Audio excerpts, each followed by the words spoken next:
Assalamualaikum sahabat, terima kasih sudah klik video ini.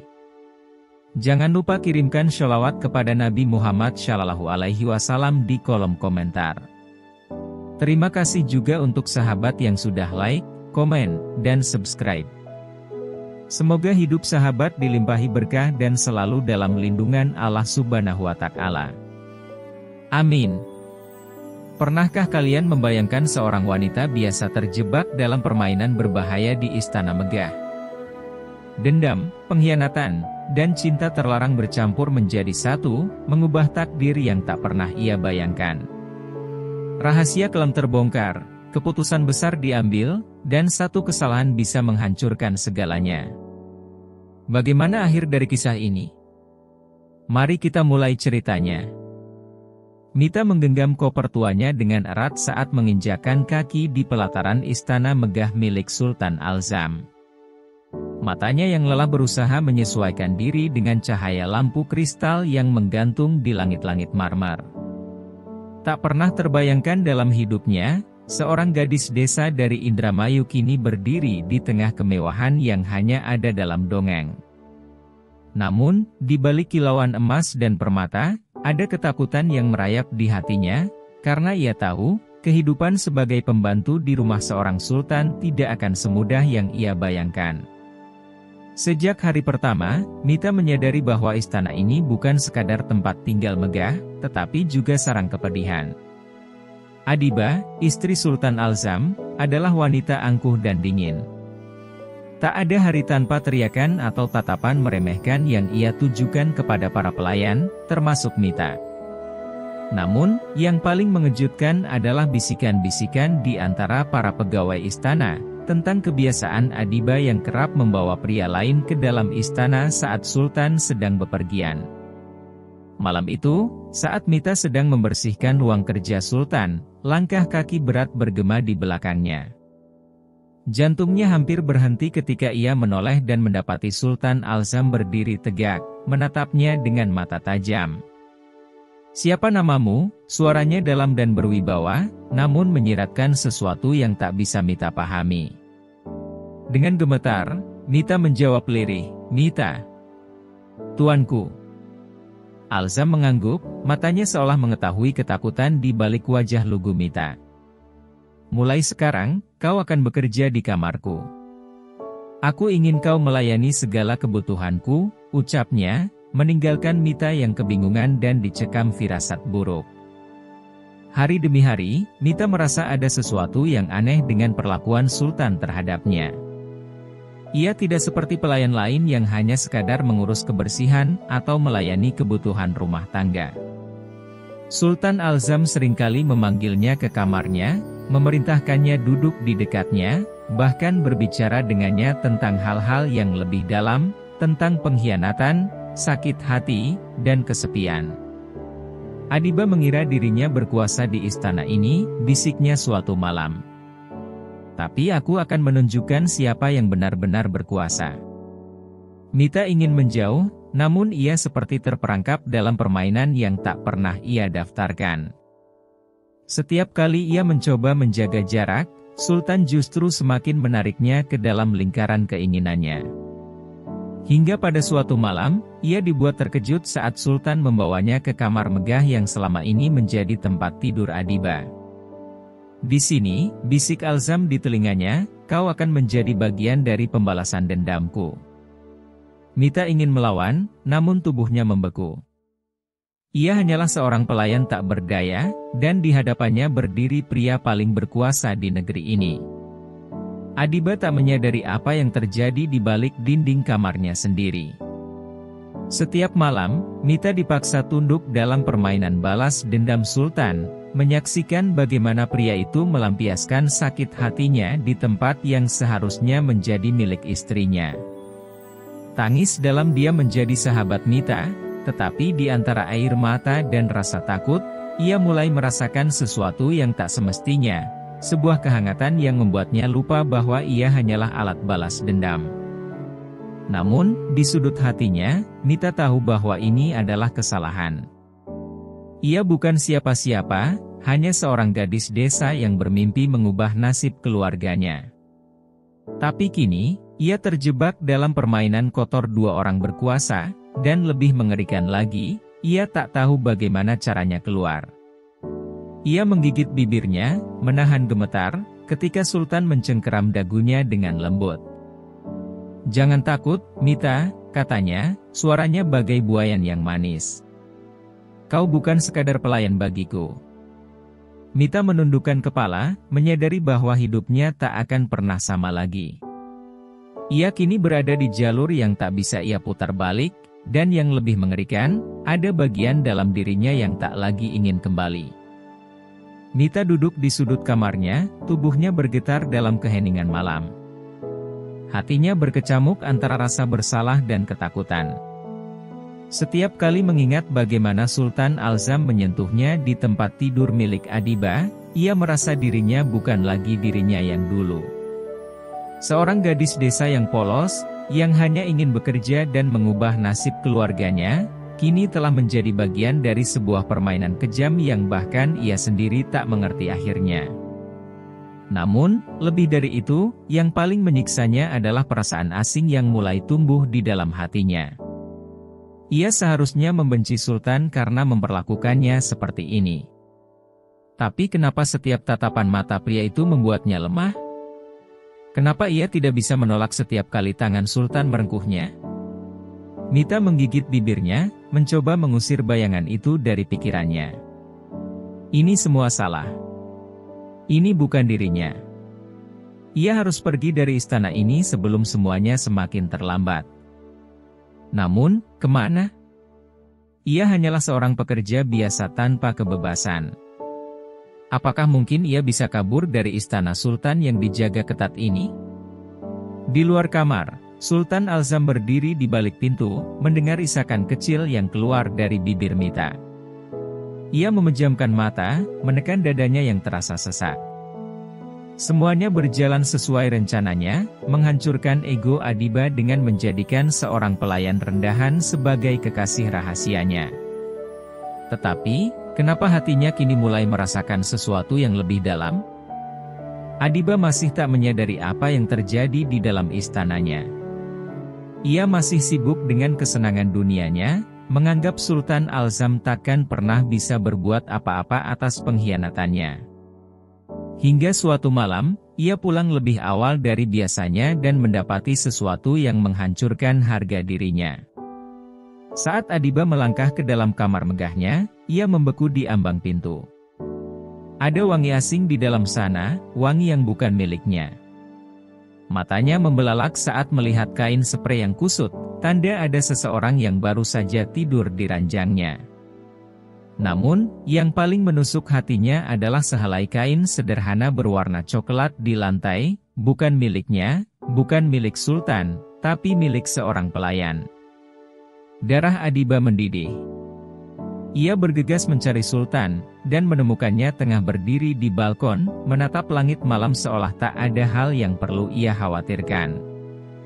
"Apa ini, Alzam?" Suaranya bergetar, setengah karena amarah, setengah karena ketakutan akan jawaban yang akan ia dengar. Sultan Alzam menoleh perlahan, senyuman dingin terukir di wajahnya. "Kau tidak suka kejutan, istriku?" tanyanya, nada suaranya penuh ejekan. Adiba mencengkram dadanya, merasa dadanya terbakar oleh penghinaan yang baru saja ia alami.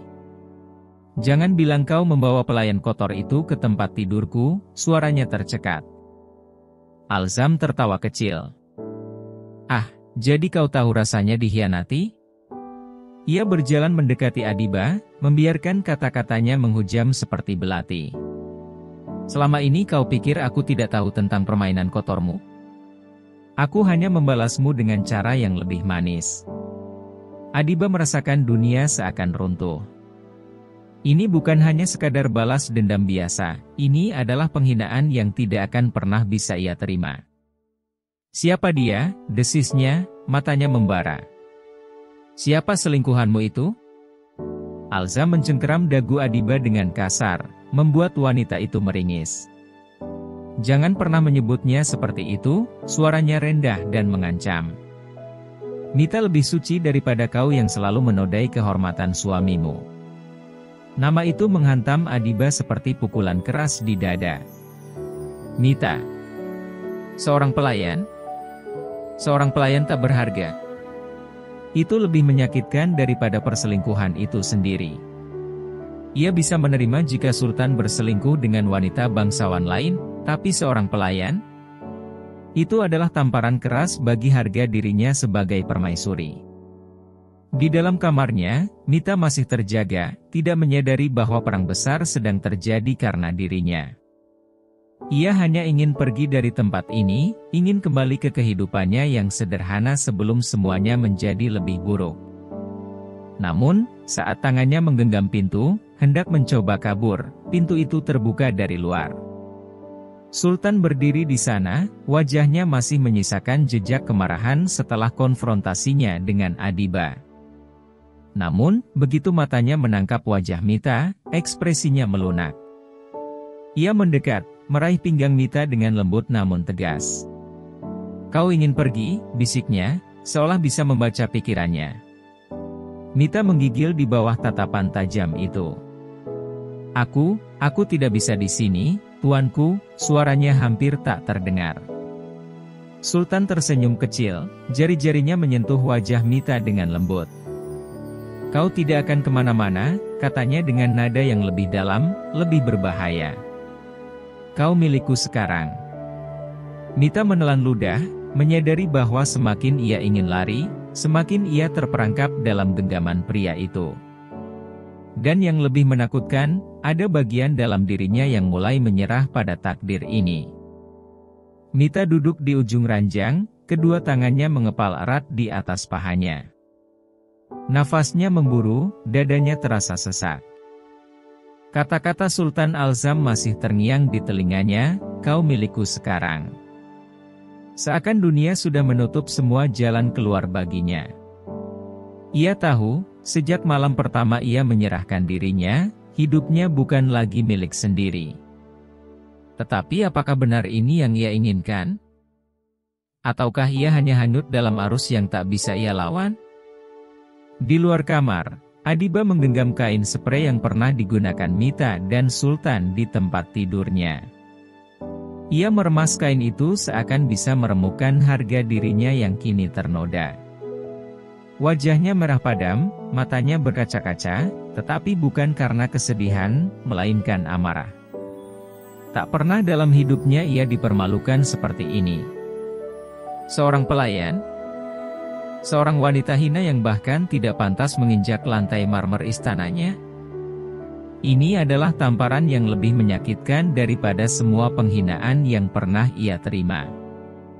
Adiba menghela napas panjang, mencoba mengendalikan emosinya. Ia tidak akan tinggal diam.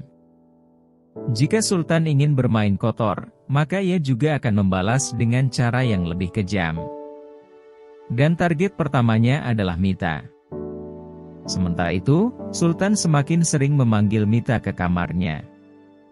Tidak lagi hanya untuk memuaskan amarah dan dendamnya, tetapi karena ada sesuatu yang lain di sana, sesuatu yang perlahan membuatnya ketagihan. Mita tidak seperti wanita lain yang pernah ia kenal. Ia lembut, polos, dan dalam matanya masih tersisa ketakutan yang membuat Sultan merasa ia memiliki kendali penuh atas wanita itu. Dan anehnya, kendali itu justru membuatnya ingin melindungi Mita lebih dari apapun. Namun, tidak semua di istana itu buta terhadap perubahan ini.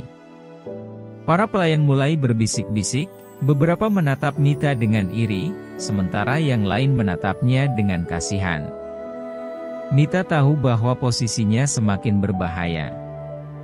Jika ia tetap berada di sisi Sultan, ia akan menjadi musuh semua orang, terutama Adiba. Tetapi jika ia pergi, kemana ia harus mencari perlindungan?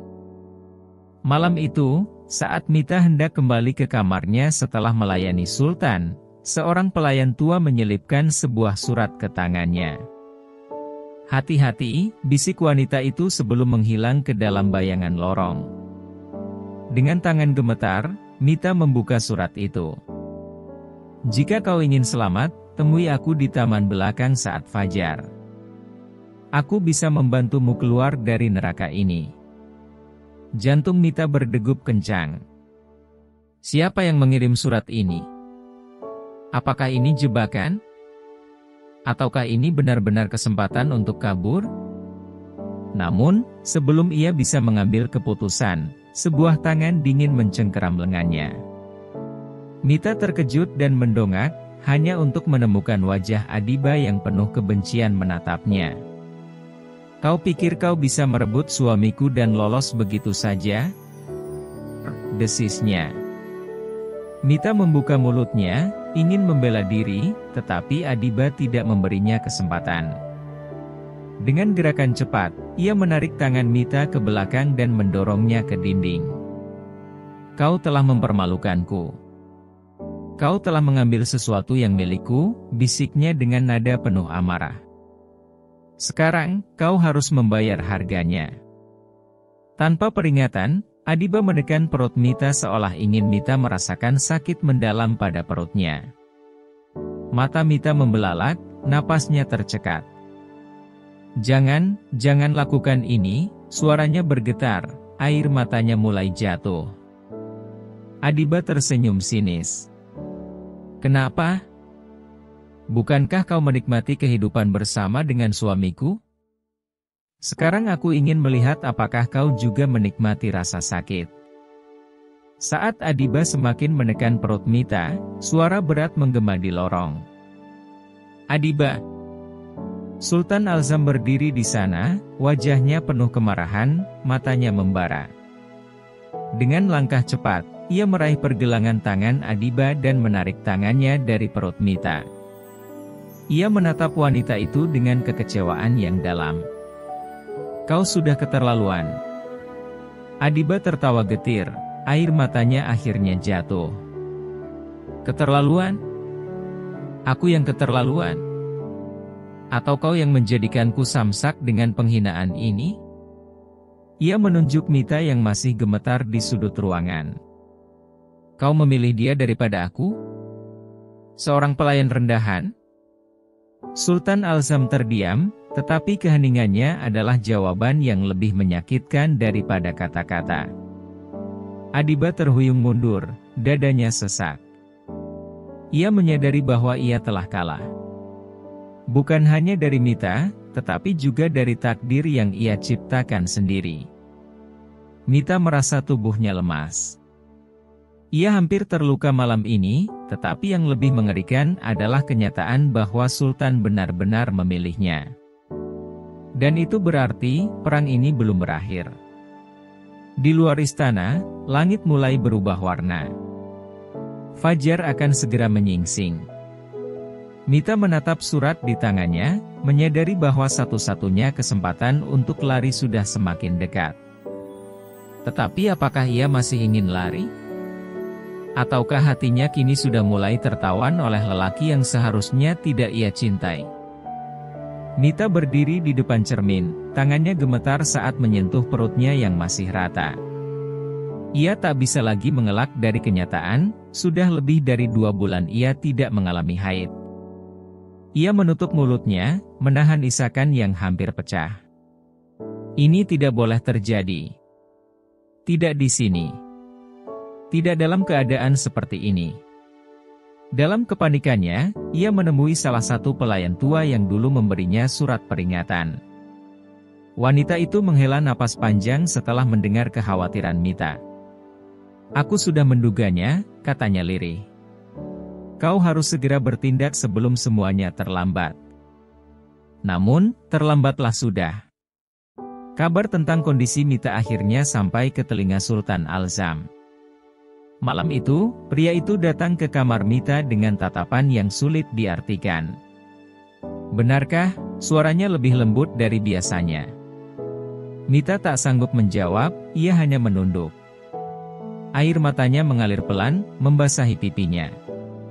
Maafkan aku, tuanku, bisiknya, merasa seolah ia telah melakukan dosa besar yang tak terampuni. Namun, di luar dugaan, Sultan justru tersenyum kecil. Ia mengulurkan tangan dan menyentuh perut Mita dengan penuh kehati-hatian, seakan menyadari bahwa di dalam sana, ada bagian dari dirinya. Ini bukan kesalahan, katanya. Ini adalah takdir. Tapi di balik kebahagiaan yang perlahan menyelimuti Sultan, ada badai besar yang tengah menunggu. Adiba mendengar kabar itu dari para pelayan, dan amarahnya langsung meledak. Ia membanting vas bunga ke lantai, napasnya tersengal penuh kebencian. "Tidak cukup kau mengambil suamiku, sekarang kau juga mengandung anaknya," teriaknya penuh dendam. Dalam sekejap, istana berubah menjadi medan perang dingin. Sultan mulai menunjukkan keberpihakannya secara terang-terangan, sementara Adiba melakukan segala cara untuk menghancurkan Mita. Ia mengancam semua pelayan agar tidak membantu Mita, bahkan mencoba kanannya. Tapi Sultan selalu lebih cepat dalam melindungi perempuan yang kini mengandung darah dagingnya. Namun, Mita tahu bahwa ini bukan hanya tentang dirinya lagi. Ia tidak bisa terus-menerus menjadi boneka dalam permainan balas dendam mereka. Ia harus bertahan, bukan untuk dirinya sendiri, tapi untuk anak yang ada dalam kandungannya. Di malam yang sunyi, Mita duduk di balkon, menatap langit dengan air mata yang tak berhenti mengalir. Ia bertanya pada dirinya sendiri, apakah ia benar-benar menginginkan semua ini? Apakah ia sanggup menghadapi nasib yang kini telah mengikatnya dengan Sultan Al-Sham? Tapi satu hal yang pasti, ia tidak lagi bisa lari. Dan perang ini belum berakhir. Malam itu, istana diliputi ketegangan yang mencekam. Mita duduk di sudut kamarnya, tangannya melingkari perutnya yang mulai sedikit membesar. Ia tahu, tak ada tempat yang benar-benar aman baginya di sini. Setiap sudut istana terasa penuh dengan mata yang mengawasinya, penuh dengan kebencian yang siap menghancurkannya kapan saja.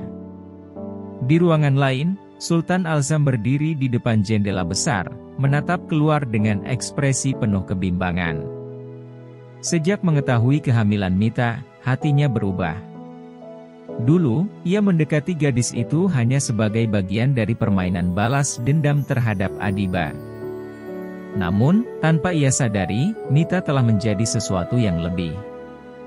Ia bukan hanya pelayan, bukan hanya alat pembalasan, ia adalah wanita yang kini mengandung darah dagingnya.